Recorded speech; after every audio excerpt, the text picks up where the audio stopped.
Community है जिसमें mail और फीमेल दोनों जेंडर्स के लिए एक ही नाम इस्तेमाल हो जाता है। अब हो सकता है शायद कहीं और भी ऐसा कोई कल्चर हो, मुझे ना पता हो, लेकिन हमारे देश में इस बात को ऐसा जोक लिया जाता है काफी जगह पे कि अरे इनके नामों में तो जेंडर का डिफरेंस ही नहीं पता चलता। जसप्रीत, मनप्रीत, हरमन लड़का भी हो जाते हैं, लड़की भी हो जाते हैं। लेकिन इसके पीछे हमारे गुरुओं की बहुत गहरी सोच थी जो हम आज समझ नहीं पा रहे। तो आइए आज समझते हैं कि क्यों सिखों में एक ही नाम दोनों जेंडर में फिट हो जाता है। अब एक मिनट के लिए मान लो कि आप इंडिया में रहते हो और आप किसी भी और धर्म को बिलोंग करते हो, और बहुत चांसेस है कि आपके घर में आपसे बड़ा या छोटा कोई सगा भाई या बहन होंगे। आप दोनों भाई बहन एक ही घर में एक ही परिवार के हो, लेकिन आप दोनों के नाम जेंडर के हिसाब से अलग अलग होंगे। आपको बताया जाता है कि आप लड़के हो तो आप ये करोगे, ये नहीं करोगे, और वहीं दूसरी तरफ फीमेल्स को भी ट्रेन किया जाता है कि आप ऐसे रहोगे, ऐसे बोलोगे, ये करना है, ये नहीं करना है। आपके नाम के साथ आपका जेंडर जोड़ दिया जाता है और उसके हदों में रहकर ही आपको अपनी लाइफ जीनी पड़ती है। तो ये सबसे पहला बॉन्डेज है जो बचपन से ही आपके गले में डाल दिया जाता है सबकॉन्शियसली, और आपको इसके बारे में पता भी नहीं होता। लेकिन जब हम सगे भाई बहन की बात कर रहे हैं तो यहाँ पे एक चीज रहती है जो आपके अंदर अभी भी कॉमन है, और वो है आपका सरनेम,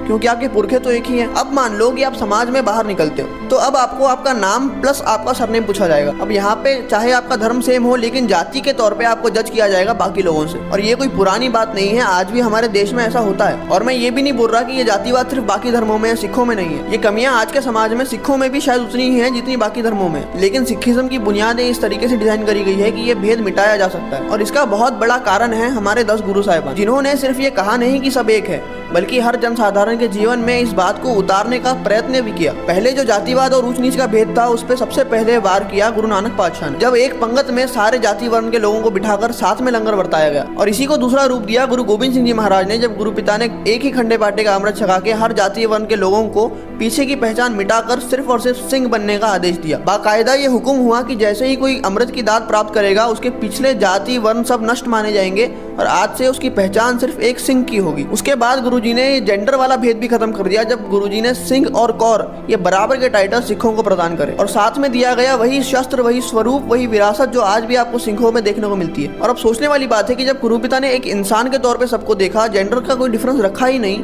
तो नामों में वो फर्क कैसे दिख सकता है। अब मैं फिर से कह देता हूँ कि ऐसा नहीं है कि ये चीज सिर्फ बाकी धर्मों में और सिख इसे पूरी तरीके से फॉलो करते हैं। बहुत जगह पर सिख परिवारों में भी ये भेद देखने को मिलता है, लेकिन मुद्दे की बात यह है कि ये भेद होना नहीं चाहिए। हमारे गुरु साहिबानों ने कोई भी गुंजाइश नहीं रखी कि हम किसी भी तरीके से इंसानों में फर्क कर सके। और अब हमें जरूरत है कि हम इस बात को लेकर जागरूक हो जाए, हमारे इतिहास को पढ़े, हमारे गुरुओं की सोच को समझे, क्योंकि हर बारीक से बारीक चीज जो एक सिख को दी गई है उसके पीछे बहुत गहरा कारण है। और हमें जरूरत है तो सिर्फ अपने इतिहास को थोड़ा बारीकी से समझने की और अपने कल्चर के प्रति, अपने अतीत के प्रति थोड़ा सा जागरूक होने की।